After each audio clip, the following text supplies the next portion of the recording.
ತಮ್ಮ ಮಧ್ಯಮ ಮುಂದೆ ಬರೋ ಕಾರಣ ಏನಂದ್ರೆ ಏನು ಜನಡ ರೋಡು ವಾಟರ್ ಟ್ಯಾಂಕ್ ಹತ್ರ ಏನು ಬಸ್ ಸ್ಟ್ಯಾಂಡ್ ಇದೆ, ಆ ಬಸ್ ಸ್ಟ್ಯಾಂಡ್ ಹತ್ರ ಏನು ಬಸ್ಗಳು KSRTC ಬಸ್ಗಳು ಏನು ರಾಂಗ್ ರೂಟ್ಲಿಂದ ಹೊಂಟವ. ಇದಕ್ಕೆ ಭಾಳಷ್ಟು ಅನಾಹುತಗಳು ಆಗ್ಲತ್ತವ. ಯಾಕಂತ ಹೇಳಿದ್ರೆ ಇಲ್ಲಿ ಸಾರ್ವಜನಿಕರಾಗಲಿ ವಿದ್ಯಾರ್ಥಿಗಳು ಅಂತೂ ನೂರಾರು ಸಂಖ್ಯೆಯಲ್ಲಿ ಇಲ್ಲಿ ದಿನಾಲು ತಿರುಗ್ತಾರೆ. ಇಲ್ಲಿ ಎರಡು ಹಾಸ್ಟೆಲ್ ಅವ, ಅವು ಸಣ್ಣ ಮಕ್ಕಳವ.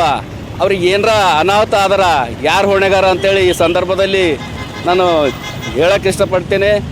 ಇದಕ್ಕೆ ಈ ಏನು KSRTC ಅಧಿಕಾರಿಗಳಾರ ಆದಷ್ಟು ಗಮನದಲ್ಲಿ ಇಟ್ಕೊಂಡು ಇದಕ್ಕೆ ಏನದ ಅಂದ್ರೆ ಅವು ಏನು ಡ್ರೈವರ್ಗಳು ಇರ್ತಾರ ಅವ್ರ ಮೇಲೆ ಕಾನೂನು ಕ್ರಮ ಕೈಗೊಳ್ಬೇಕು.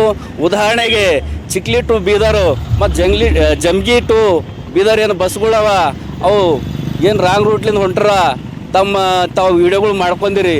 ಅದಕ್ಕೆ KSRTC ಅಧಿಕಾರಿಗಳು ಇದಕ್ಕೆ ಈ ಡ್ರೈವರ್ಗಳ ಮೇಲೆ ಕಾನೂನು ಕ್ರಮ ಕೈಗೊಳ್ಬೇಕಂತೇಳಿ ಈ ಸಂದರ್ಭದಲ್ಲಿ ಎಚ್ಚರಿಸ್ತೀನಿ. ಸಾಯಿ ಶಿಂದೆ, ನಾನೊಬ್ಬ ಸಾಮಾಜಿಕ ಕಾರ್ಯಕರ್ತ.